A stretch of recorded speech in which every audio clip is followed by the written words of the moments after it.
Hi, I'm Niall Heaney from Gulfstream Boat Sales. Today we are in Fermanagh, sunny Fermanagh, where it's raining again. We're on the shores of Loch Earn and we are taking a look around this really nice 1990 Sealine 290 Ambassador.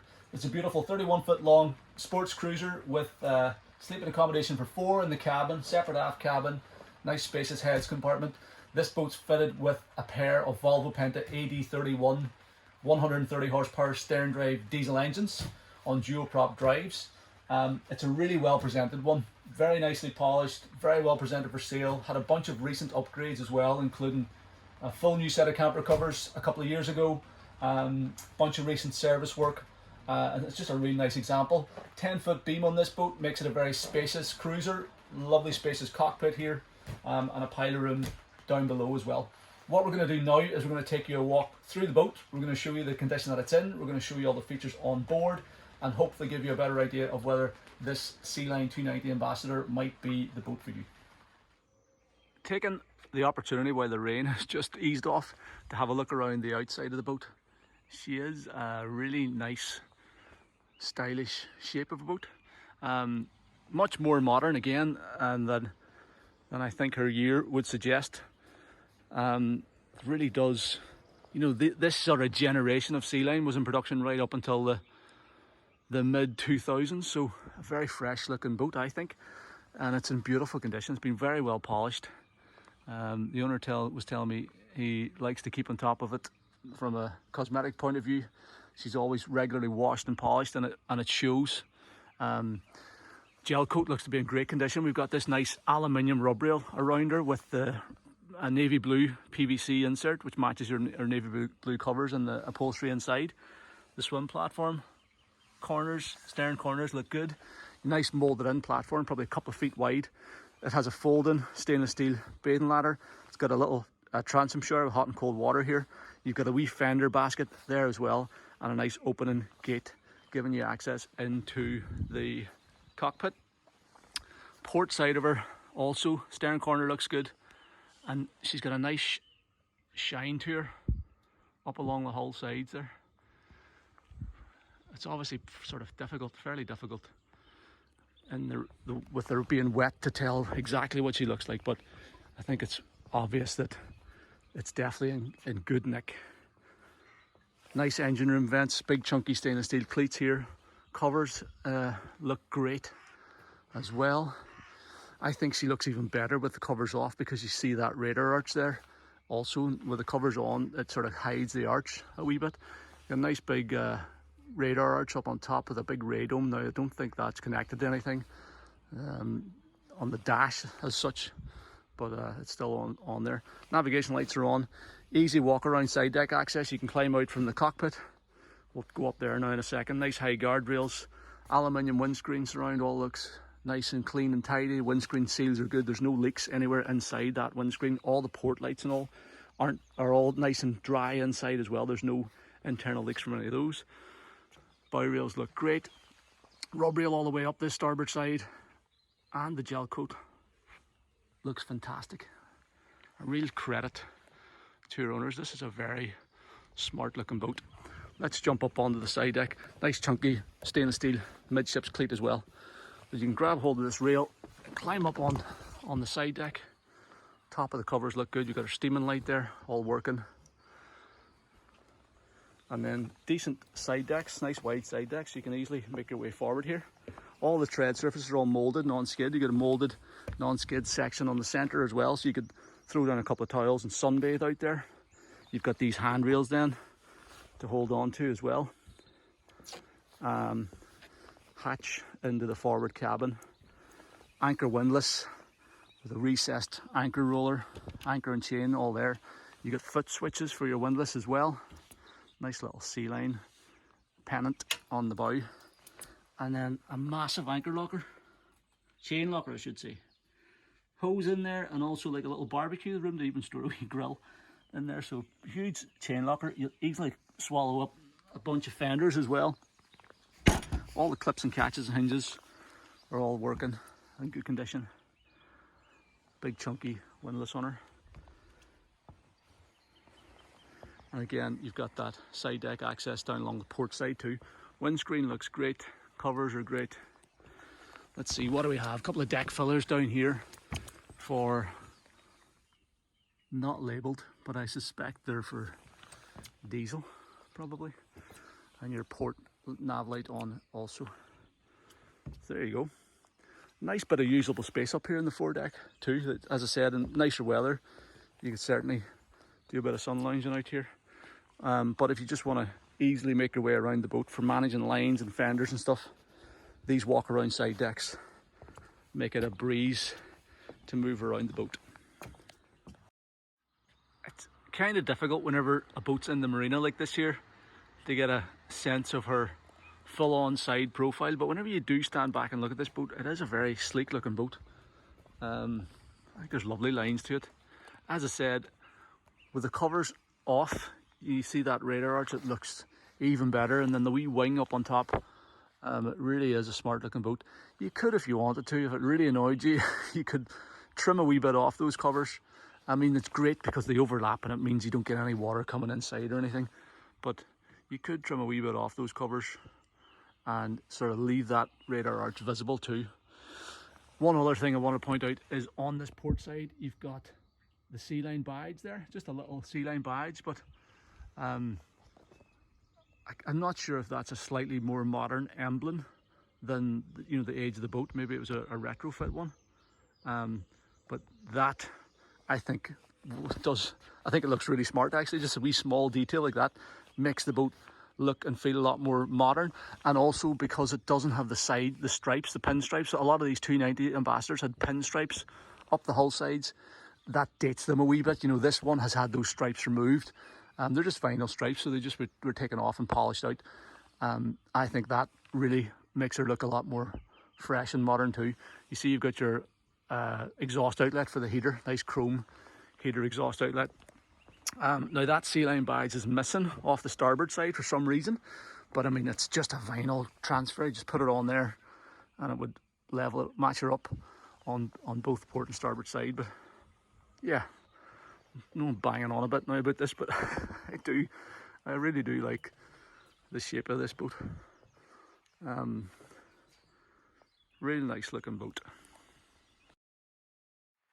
So stepping into the cockpit then, we've got this nice little closing transom gate, so you can lock that closed, fold this little seat cushion over, and then that secures the cockpit so that you can keep kids and pets and things safely inside the boat. We've got this, obviously this section of cover rolled up to give you access, easy access in and out. And then we've got a huge big cockpit here with big wraparound U-shaped seating area on the starboard side. We've got this little bench seat then on the port side that'll accommodate another 2 people. So you could easily sit, I don't know, you could sit a lot of people around this large cockpit table. You could 2, 4, 6, you could probably get 8 people around the cockpit table. And it's all on a single level as well. Once you come over that wee step to get in here, the rest of it's all single level, which is a very nice feature as well. So there's just a lot of things about this boat that would suggest it makes it feel a lot more modern than her year would suggest. You know, it's well thought through. It was a pretty advanced design whenever this model was launched in the early 90s. And condition wise, it's lovely. It looks to be all the original upholstery as far as I can tell, with the white sort of grained leather with a nice navy blue piping around it, all in good nick. Now it could do with a bit of a scrub up, a bit of a spruce up, just to get the grain nice and clean and fresh.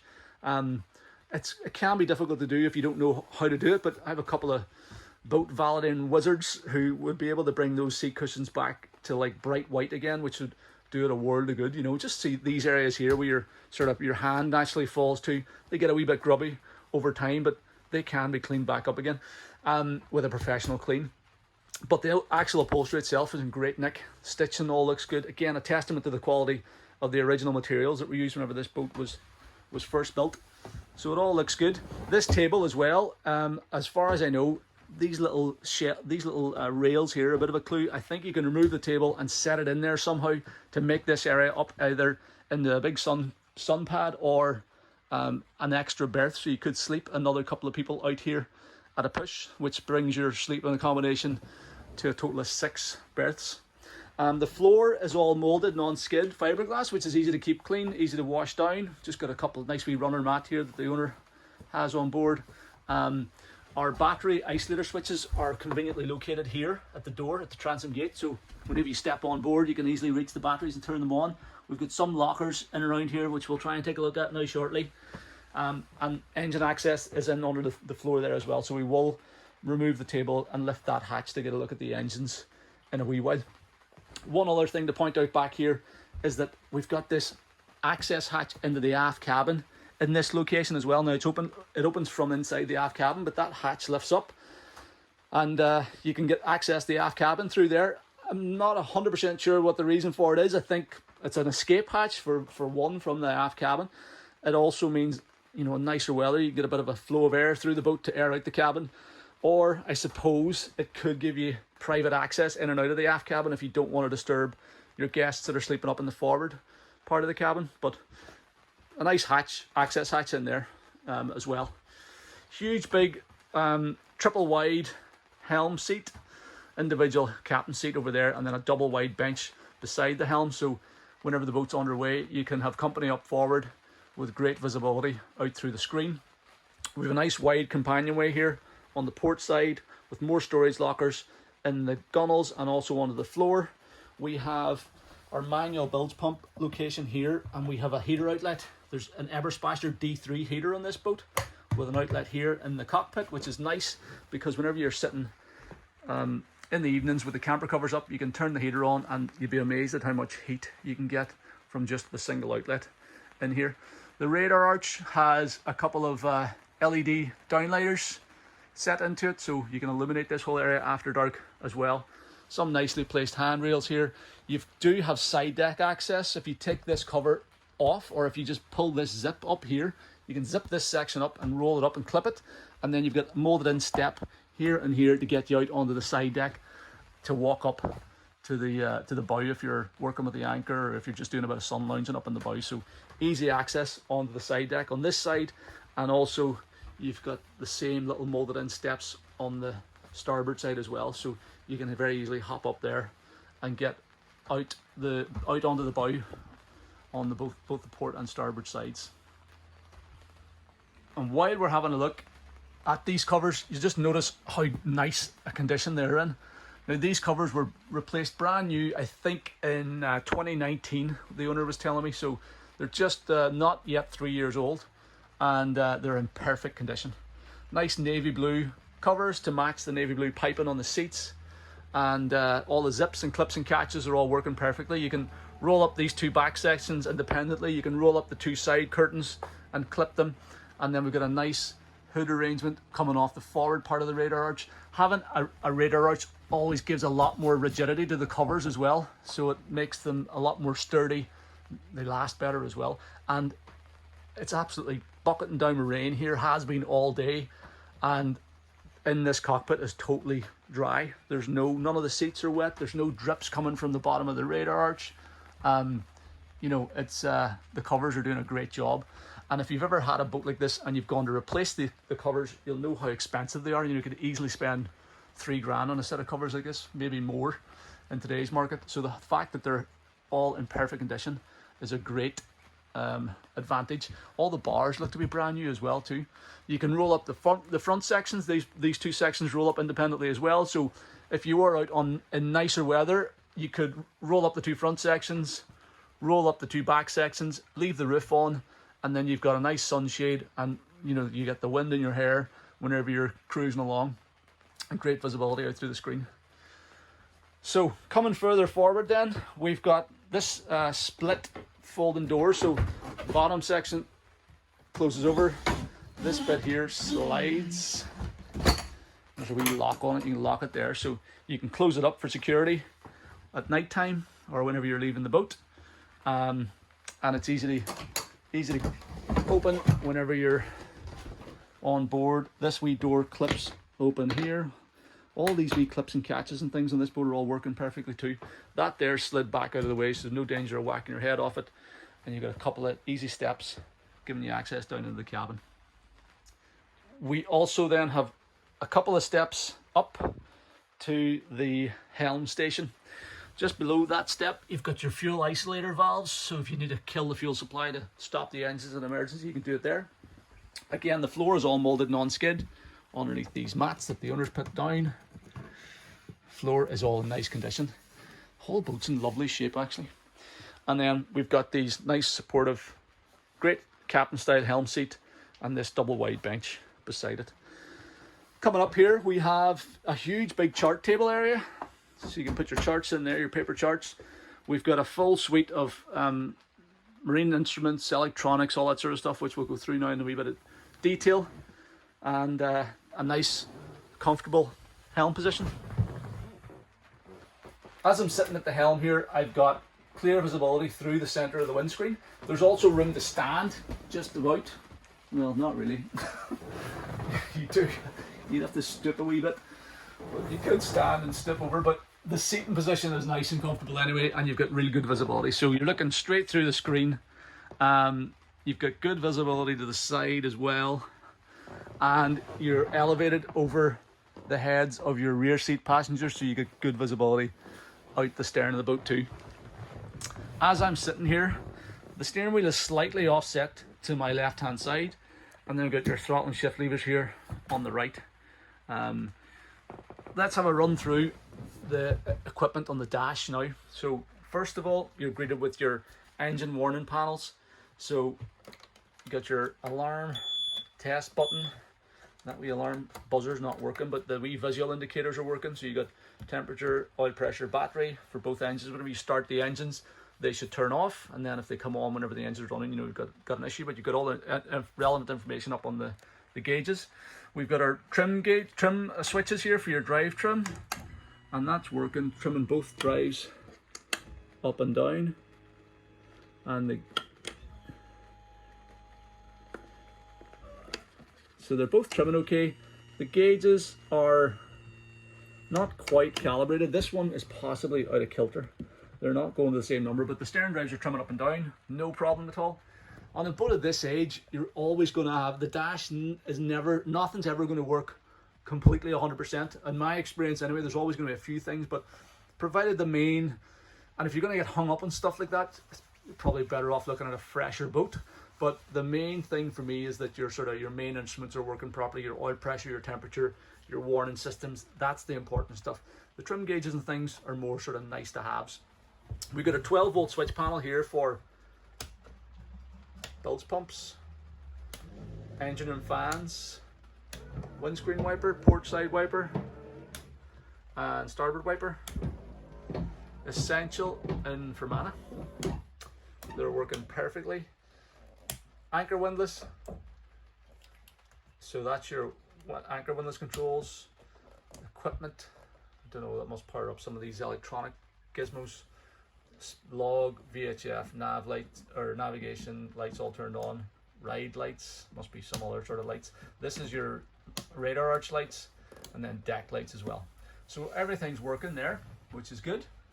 And then we've got our engine instruments. So 2 tachos here in the center, port and starboard engines with digital hour clocks. Now the hour clock on this one's not displaying, but on this it's currently showing 325.4 hours. Now the owner tells me that he thinks this is accurate, an accurate reflection of how many hours the engines have run, which is super low hours on this boat. But it's hard to say whether that, you know, the clock has been changed throughout its life or something. I don't know, but the owner is telling me that as far as he's concerned, that's genuine hours, 325.4 hours, which is very, very low. Then we've got our oil pressure gauge, temperature, voltmeter, and fuel tank level, half a tank of fuel in her. And over here for the starboard engine, temperature, oil pressure, and voltmeter. Steering compass up forward. Over here we have a navigator. This is a bit of a relic. I don't know how this works. I'm not even going to try turning it on, so I would ignore that. This fish finder doesn't work, so the owner fitted this brand new Ray Marine depth sounder last year. Quite an expensive wee item with a wee rubber thing on it, so you got your depth of water there, which is great. And then if you're on the inland waterways, you know, you're going to navigate by paper chart usually, or there's great little apps you can get for your phone or your iPad, and you can use that for your navigation. But depth is an important one. You want a nice reliable depth number, and that wee Ray Marine unit delivers it. We've got a VHF radio here as well, which is working. Turn it on there and turn it off. So with a hand unit there and an external speaker mounted over here. So there you go, nice big wide dash, great visibility up here. Even on a sort of not as pleasant today as it is today, you still get good visibility because the covers are almost new. They're nice and clear as well, so you can see out them perfectly. And yeah, nice commanding helm station here, good visibility over the boat. Because you've got the twin engines, it's going to be maneuverable in and around the marina as well, so you can, you know, flick one engine ahead, one astern. You can twist the boat, get it lined up as you come in alongside, and you're looking straight out over the side of the boat there. So berthing it should be pretty straightforward.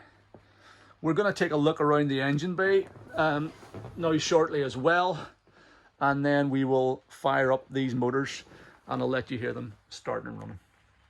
Performance wise, this boat's fitted with those 80-31, so they're 130 horsepower apiece, 260 horsepower combined.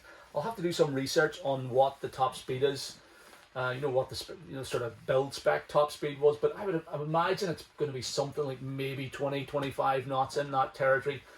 The current owner said that they planed the boat a few times, but not a lot. They tend to just cruise along. We're in Carry Bridge here in Fermanagh, so we're on the river. So largely you're going to be cruising along at 6 or 7 knots, just idle speed or a bit higher, maybe 1,000-1,500 RPM. And the wee engines are going to be sipping diesel at that sort of speed. They're going to be very economical to run. But if you do want to get up and go, you can drop the throttles and like I said, probably get up to about 20 knots or thereabouts. But I would say that this is primarily just a river cruising boat that you're going to tip along nice slow speed and save the environment, save on your fuel bill as well. But we will speak to the owner, and I'll try and do a bit of research to get some numbers, and we'll post that in the description on the website for what sort of top speed you could expect out of this boat. So let's head below now and have a look around this cabin. Quite like the fact that it's got this offset door, so the entry point is offset to port. So I think it always sort of opens up the layout downstairs as opposed to having a central door. So you just got 2 steps, nice wooden steps down into your main saloon here. So we've got a nice forward wraparound lounge seating area that converts into a double berth at night time. The table drops down, there's 2 filler cushions go in there, and you can make that up into a huge big double bed. Plenty of port lights in here as well, so you got lots of natural light. Then on the port side we have a large galley, which we'll take a look at in a bit more detail in a minute. And then on your starboard side we've got 2 doors, one into the heads compartment and one into your aft cabin, which also has ensuite access to the heads compartment too. So nice layout, 2 double bed or a double bed or 2 singles in there, double bed out here, and lots of room to move around. Really does make the most of the full 10-foot beam on this boat. Much more spacious in here than you'll have on a sort of typical 25-26 foot entry level sports boat. And it's in lovely condition as well. Nice sort of tasteful, very modern looking upholstery, nice bright woodwork, headliner and stuff's all in very good condition. No water leaks that I can see from the port lights or anything. Just a real nice example again of one of these 290 Ambassadors. Taking a look at things in a bit more detail then, just as you come into the cabin here on the starboard side, you got your switch panels for your 240 volt systems and your 12 volt systems. We're switched on to shore power here at the minute, so the battery charger's connected and working, so it's making 14 volts. I'll just show you, if you turn the shore power off, see the voltage drops back down again there, so that's because we do have our battery charger running. So it's building the current voltage back up, and this wee monitor tells us what's in the starboard battery and what's in the port battery. So the batteries are well up. Main incoming shore power breaker. Then you've got all your 12 volt switches for lights, which you've got turned on at the minute, engine room lights. You turn the fridge on. Fridge is on this switch here, actually that one's a spare. Fridge is working. Just knock that off again, you can hear it going. bilge pump, freshwater pump, shower sump pump, wee 12-volt power socket here. The water level gauge doesn't work. The owner was telling me that hasn't worked in his time. He just tops the tank up and just keeps it topped up. And then your Eberspacher controllers for your heating system, your D3 heating system with that's diesel powered, 12-volt diesel powered heating, so you can use it wherever. If you're staying on an island or you're away from shore power, the heating will still work. And you've got the outlet in the cockpit. You've got one in the main cabin here, and you've got one in the aft cabin. Fire blanket, fire extinguisher in the green. Then on the port side, you're greeted by the galley. So first of all, we've got our fridge, 12-volt fridge, which works off battery power. Decent size fridge. We've got a press there. We have ship's clock and barometer. Little overhead LED light. We've got blinds throughout this boat on all your port lights, so you can close those off at night time for a bit of privacy. We've got a full gas cooker on this boat. Gas oven, I should say. So you got a gas oven and a gas hob. Twin ring gas hob. Let's move that wee boy out of the way. So that's your gas hob. So again, that means because it's all gas cooking facilities, you're totally self-sufficient. You don't have to be plugged into shore power in a marina. You can be off staying on the anchor or on a nice private, you know, an island jetty or something like that. You can be away from the crowd and still be self-sufficient. We've got a huge big sink here actually. Twin drainer sink. Nice big sink with hot and cold running water. We've got plenty of storage in this galley also. These nice deep recessed storage bins where you can put your bits and bobs in out of the way and they'll stay in there. Nice chrome 240-volt socket. Could do another screw in it, that one actually. And this one also has USB sockets on it as well for charging phones. And then you got a huge big press in here. Nice deep press for storing lots of gear in out of the way. And another big cupboard underneath here. So as you can see, the boat has been in regular use by the current owners, which in my view is always a good thing, because a boat that's lived on and used tends to be much better kept than one that's sort of been neglected or forgotten about or not used in a long time. So yeah, it's been very well looked after. A couple of drawers in here, and they've made the use of this space over here for more drawers. So loads of storage space in the galley. And a perfect galley for, you know, you could easily go away in this boat for 3 or 4 days, a week at a time, and you've enough facilities here and storage space to be self-sufficient for longer trips on the water. The forward dinette then is very comfortable. You've got full sitting headroom, even right up at the front of the table, or the front of the boat, I should say. The headliner does slope down because it follows that nice slope on the roof line, but you've still got full sitting headroom up there. Nice big oversized table. You easily accommodate 4 or 5 adults around here, not a problem. So you can have a meal down here. At night time you can send the kids down to play board games, that type of stuff. And very nicely upholstered, nice comfortable backrest, comfortable cushions. And it's all pretty easy to maintain too. You know, you've got the upholstery is fairly easy to wipe clean. You've got nice fiberglass bases, seat bases and stuff like that, so easy to keep clean.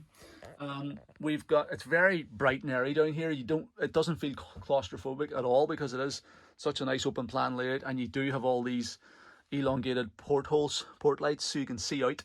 We've got an overhead deck hatch there as well, with this little curtain to screen it off at night time so you can make the cabin totally dark.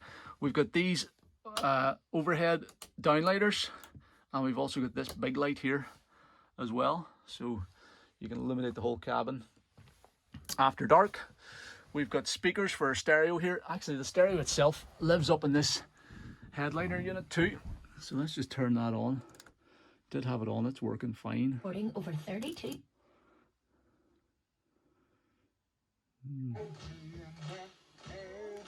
Signal wouldn't be great down this. There we go. I think we just have the speakers in here. I'll just have a look and see. Oh, we do have speakers out here as well. Yeah, they're working. That's working. So pretty decent little sound system as well.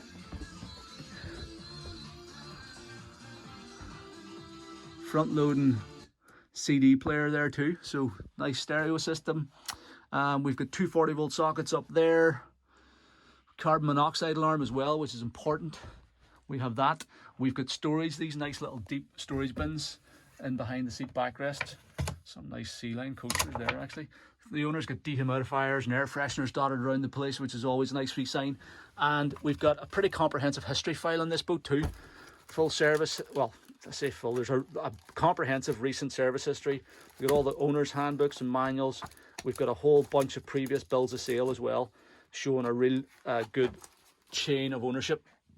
Again, that's always a good sign of a boat that's been well looked after throughout the course of its life. The fact that people have kept up to date with the paperwork and kept a file going is good. Storage in here. Don't know what's stored in there, but there's storage underneath there. As I said, that solid seat base is easy to keep clean, and it keeps the boat nice and dry as well. The storage in there. You have a short table leg and you have a stool, see a little stool top there? So that you can put the wee table leg in there, and then the wee stool gives you an extra seating position around that table, so you can like use the full round of the table with the wee cushion, or stool I should say. All right, so let's head into the aft cabin. Just before we head into the aft cabin, I was clearing out all the filler cushions and stuff are all stored in there, and I wasn't aware that you had this piece as well. So you've got basically, no, I haven't set it up properly, I've just sat the stuff there, but and you obviously have to drop the table down as well, but you've got the cushions that fill the table in, and then you've got this piece here, so you're going to end up with an absolutely huge berth up there, which is something I wasn't expecting. So just wanted to sort of show you that before we venture into the aft cabin. And then the other thing that I meant to show you as well is this hanging locker here. So you got this hanging locker, shelf up there, a rail in there so you can hang up life jackets or that type of thing as well. So, and everything's all here and it's all in lovely condition. So access into the aft cabin is through this rearmost door, nice big wide door, and then we've got this lovely spacious twin cabin that also converts into a double bed. So we've got it set up as two singles at the moment, all the same upholstery as the forward cabin, and then you've got these three cushions back here that slide in the center and make that up into a double bed as well. So decent bit of standing space at the entry level, at the door, sorry, I should say. Overhead light, got a heater outlet down here. We have, just close that door off, that's the ensuite toilet door. We got another hanging locker in there, bit of storage in here, and we've got a opening porthole here. Does that open actually, or is that fixed? No, that one is fixed, I think. But on the other side, you've got a little sliding window porthole out into the cockpit. So you can open that for a wee bit of ventilation. And you've also got this hatch that I was talking about in the cockpit that slides up. So see, this whole thing folds up, and then you can access the cockpit, the aft cabin, sorry, from the cockpit, which is pretty cool. And another big cupboard in there as well. So there you go, lovely little aft cabin, perfect for if you've got kids or teenagers, or you know, they want their own bed. You can get two single beds. We've got storage underneath, and then this one here, that's solid, it's fixed. I think there might actually be tanks or something underneath that one. We've also got another wee reading light here on this side too. There we go. That's a really nice cabin, decent headroom, no leaks or anything from the windows. This boat is a real credit to our previous owners now, it has to be said. It has been well looked after and it presents very nicely. And you also have the ensuite access then to the heads compartment. So let's go back out, come in the main door and show you around it in a bit more detail. Okay, just before I finish in this aft cabin, I'm curious about this thing here, so I'm going to open it up. I have opened it up. So this lifts up, and you can quite easily, the wee gas strut is going a wee bit, but you can quite easily get in out here. You get the wee steps down in. There you go. Totally private access into the aft cabin. I suppose it means if you've got, you know, you've got guests that are sleeping in here, they can come and go in and out of the cabin without disturbing the forward guests. Maybe that is the reason for it, plus the whole safety aspect of it. But that's a really clever little idea. Don't know why you don't see it on the more modern boats, but definitely a good idea. So there you go, separate access into your aft cabin. This is your main day access into the heads compartment, and a nice spacious toilet compartment it is. There's a brand new toilet there, which was installed, I think, 2020 or 2019. We've also got a new sink, or tap, sorry, I should say, and shower heads. That pulls out, so you can use it as a shower, hot and cold running water, obviously. We've got another opening port light here. You can slide that open for a bit of ventilation. Wee overhead light, nice little vanity unit there. Bit of storage in here. Decent bit of storage there, actually. And yeah, the ensuite access into the aft cabin. Shower curtain slides around to protect the woodwork whenever you're showering in here. And you got a nice little wooden grate with your sump pump in below there. See, it's got a bit of antifreeze in there, so it's been properly winterized, which is good. There you go. Nice. It's actually quite a spacious wee heads compartment, big enough to shower in, and again, means that you're totally self-sufficient on this boat if you were going away for longer periods of time on the water. With all the cushions, the seat cushions removed, they just lift out. There's wee clips, the wee stainless catches that they slot into, but they just lift out quite easily. You can then open up the both sides of the engine bay, and you've got excellent access into the engine room. Obviously got the pair of Volvo Penta 8031s, 130 horsepower apiece. Raw water strainers are easily accessed in the front of the engines, as are your water pump impellers. So if you do have to change an impeller whilst underway, it's easy to do. You can clean out your strainers if you suck up any weeds, and good access all around them. The owner was telling me it was recently serviced within the last, he did tell me, but I can't remember. It was certainly within the last 12 months, probably less. I think it was the last maybe 6 months. There was a full service done on the engines, new filters and all that sort of stuff. You can see the filters actually look pretty fresh on there. Oil and things was changed, all that sort of stuff. You've got your calorifier over here for your hot water.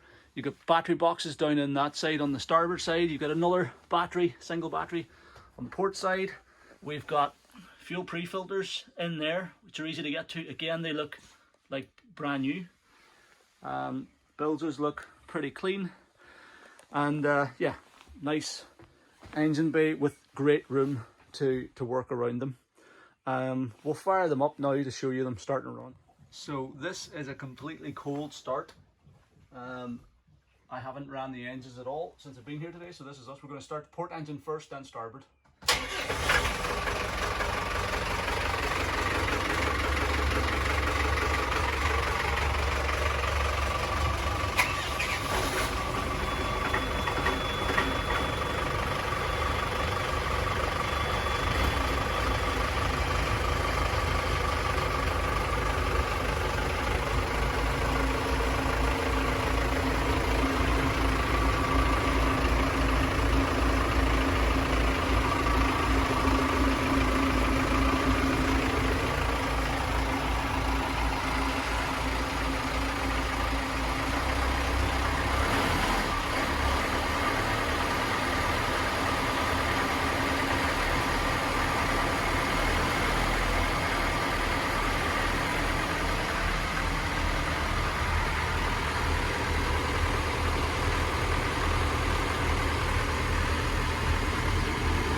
So there you go. You couldn't argue with that. They both started on the button. The instruments all appear to be working perfectly. They're both revving up evenly on the throttles. There wasn't even very much smoke out of them whenever we started. There was like some of these older diesels, they're almost like a smoke machine whenever you fire it up, but very little smoke out of it, and that was a stone cold start. I don't think the owner's been to the boat since last week, and as I said, I haven't started them before, so I'm pleased with that. They definitely look to be in good shape and well maintained. So there you go, that's how the engines are starting and running. This is what the engine bay looks like. Now, at the risk of really boring you to death, I'm going to also show you in all these little lockers. So you slide this, you need this little key to open the locker, so you just put that in.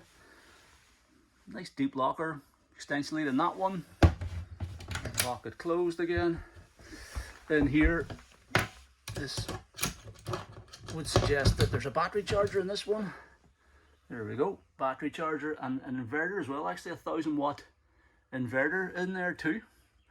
So that's handy. Wee vent on that one for the battery charger. In this one, we have our gas bottles. So that's your gas locker with a wee spare one as well. And then these two up forward. Let's move the table out of the way and I'll show you in those. So, and then these two lockers are a bit easier to get to. Again, a good size. That's the box for the Raymarine depth sounder. And in this one, just gonna get that one lined up. There we go. Wee shelf in there. So loads of storage all the way around this boat, and that's your little porthole into the aft cabin. Oh, and we have finally one other big storage compartment. Forgot about this one. That's a huge big one. Wee greenhouse heaters down in there. That's your Eberspasher D3 heater unit. Looks fairly recent as well. And then this is where the owner keeps all his fresh water pump. Actually, he was telling me that fresh water pump was replaced recently, I think in the last few months. So it's your fresh water system. And he's got all his cleaning stuff down in there. So that's a nice, good size locker that's easy to get to as well. There you go. Loads of storage all the way around the cockpit. So there you go, that's our 1990 Sealine 290 Ambassador with the twin Volvo Penta 8031 diesel engines.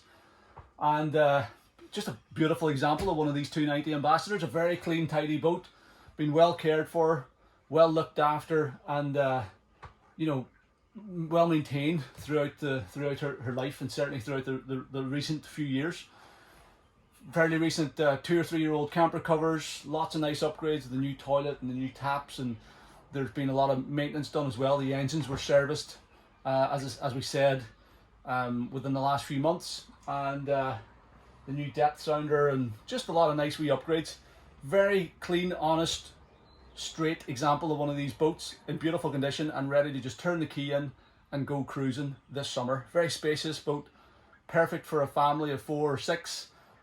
Or if you just want to go cruising as a couple or 2 couples, you can do that with that nice compact aft cabin with its own private access, and the good spacious heads compartment. Great little galley setup as well with full gas cooking facilities.